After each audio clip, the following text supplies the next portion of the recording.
Selamat pagi Bapak Ibu yang terkasih di dalam Kristus. Selamat berjumpa kembali di dalam pembekalan APP kita, di mana kali ini untuk yang pertemuan mingguan. Kalau yang minggu lalu kita sudah membahas bersama, melihat bersama, belajar bersama isi dari gagasan dasar, maka sekarang kita akan belajar yang untuk pertemuan mingguan tetap dengan tema yang sama. Semakin ekaristis, semakin solider. Mari kita buka dengan berdoa. Dalam nama Bapa dan Putra dan Roh Kudus. Amin. Berbahagialah orang yang tunduk pada Allah, yang menjunjung kepada segala perintah. Anak cucunya akan perkasa dan diberkati. Kesejahteraan melimpah di dalam rumahnya. Di dalam gelap akan mendapat pancaran cahaya terang. Tuhan mengasihi dan menyayangi semua orang yang adil. Ia takkan goyah untuk selama-lamanya. Ia tidak takut kepada kabar celaka. Hatinya tetap penuh kepercayaan kepada Tuhan. Hatinya teguh, ia membagi-bagikan. Ia memberikan kelimpahannya kepada orang miskin. Kebajikannya tetap untuk selama-lamanya. Kemuliaan kepada Bapa dan Putra dan Roh Kudus, seperti pada permulaan, sekarang, selalu, dan sepanjang segala abad. Amin. Dalam nama Bapa dan Putra dan Roh Kudus. Amin. Para keluarga-keluarga Katolik yang terkasih, mari kita konkretkan tema tersebut, yaitu semakin ekaristis, semakin solider di dalam keluarga kita masing-masing. Dengan merenungkannya selama 5 pekan ke depan dalam masa Prapaskah tahun ini, dengan panduan subtema sebagai berikut. Ada 5 kali pertemuan. Pertemuan yang pertama, minggu pertama, yaitu hidup yang sejahtera. Kedua, hidup itu berbagi. Minggu ketiga, Ekaristi sebagai perayaan solidaritas. Minggu keempat, semakin ekaristis, semakin solider. Dan minggu yang kelima, pertobatan dan aksi nyata. Mari kita lihat satu persatu dari masing-masing minggu. Ada 2 tipe tujuan hidup manusia. Tipe yang pertama itu pingin bahagia. Yang kedua, pingin sejahtera. Yang kepingin bahagia lebih berorientasi pada diri sendiri, sementara yang pingin sejahtera lebih berorientasi pada banyak orang. Mari kita lihat apa yang dipilih oleh Yesus. Yohanes 20, 19-23. Ketika hari sudah malam, pada hari pertama minggu itu berkumpullah murid-murid Yesus di suatu tempat dengan pintu-pintu yang terkunci karena mereka takut kepada orang-orang Yahudi. Pada waktu itu datanglah Yesus dan berdiri di tengah-tengah mereka dan berkata, "Damai sejahtera bagi kamu."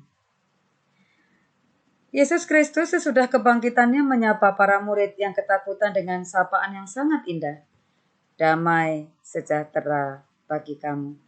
Damai sejahtera adalah kabar yang dibawa oleh Yesus bagi kita.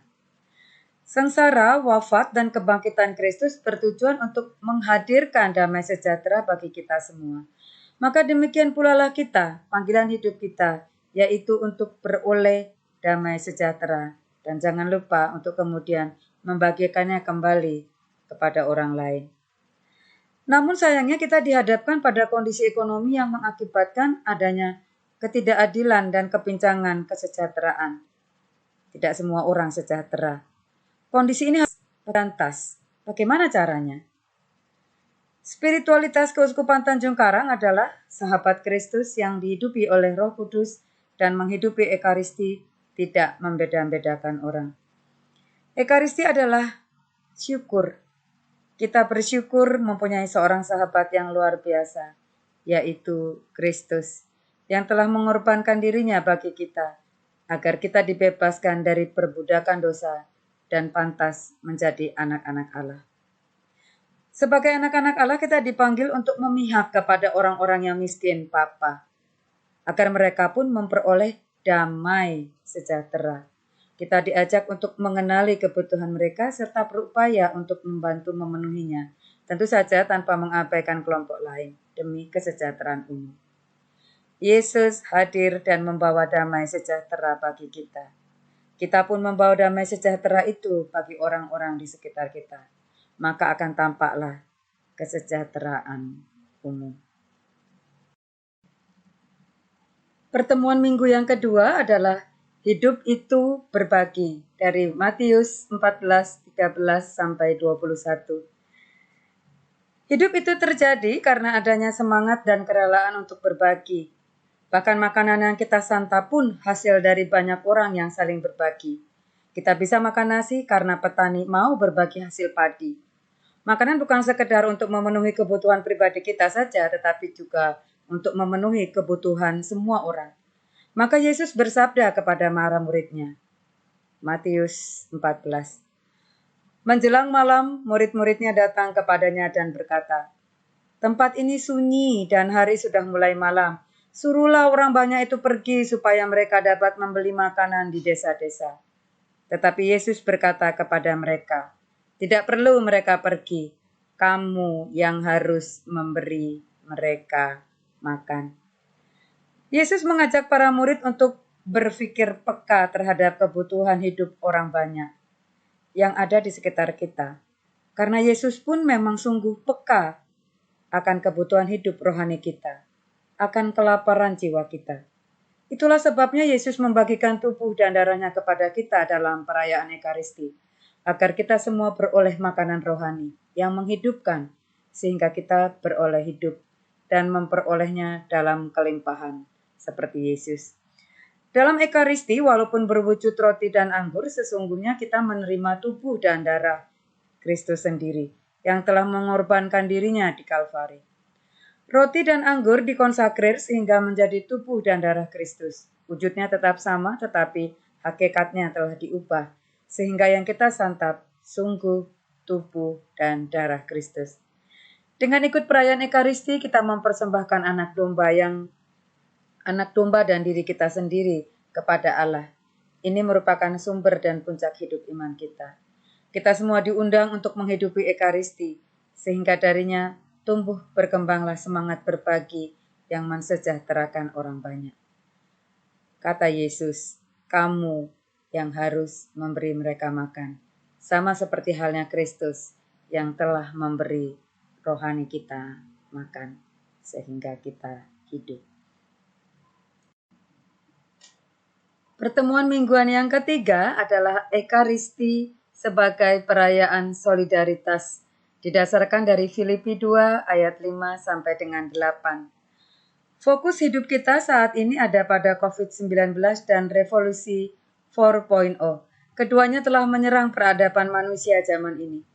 COVID telah mengganggu kebersamaan kita, sementara revolusi 4.0 telah menghantar kita pada kehidupan modern yang sering ditandai dengan persaingan dan keserakahan. Apa akibatnya? Kesenjangan kesejahteraan terjadi di tengah masyarakat. Yang kaya semakin kaya dan yang miskin semakin terhimpit.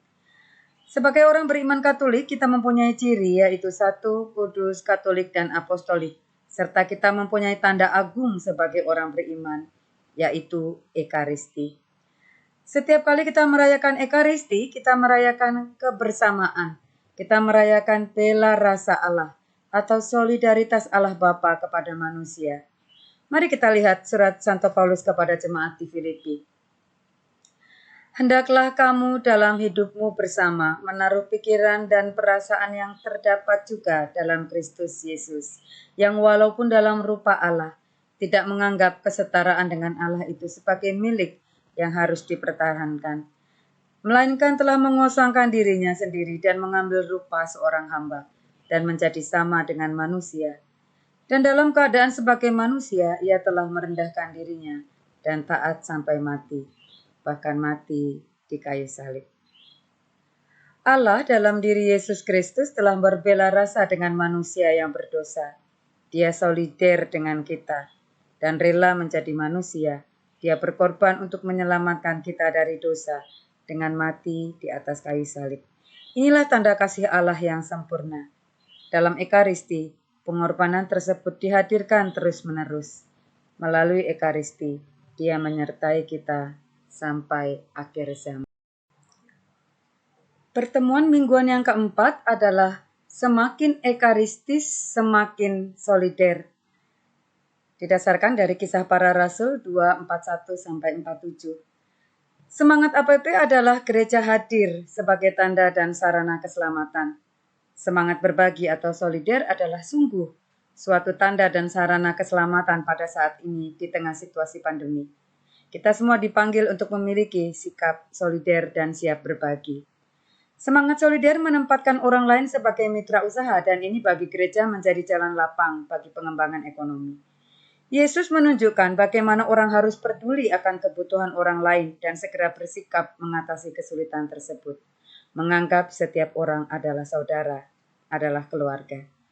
Jemaat perdana hidup sebagai saudara dalam persekutuan karena iman akan Yesus Kristus. Mari kita lihat sikap hidup jemaat perdana dalam Kisah Para Rasul. Segala kepunyaan mereka adalah kepunyaan bersama, dan selalu ada dari mereka yang menjual harta miliknya, lalu membagi-bagikannya kepada semua orang, sesuai dengan keperluan masing-masing. Dalam Ekaristi tampaklah sangat jelas persekutuan kita dengan Allah dan persekutuan kita dengan sesama. Semua yang hadir adalah saudara, adalah keluarga. Maka dalam Ekaristi, kepunyaanku adalah kepunyaan bersama. Kita diutus untuk menghadirkannya kembali di dalam hidup yang nyata zaman ini. Maka semakin kita menghayati makna Ekaristi, kita akan semakin menjadi pribadi yang solider. Pertemuan yang terakhir atau yang kelima adalah pertobatan dan aksi nyata. Didasarkan dari Injil Lukas 19 ayat 1-10. Lumayan panjang, nanti silahkan dibaca masing-masing, yang bercerita tentang Yesus yang menumpang di rumah Zakeus. Betapa sukacitanya Zakeus tak kala Yesus sudi mengunjungi rumahnya. Kehadiran Kristus telah mengubah hidupnya.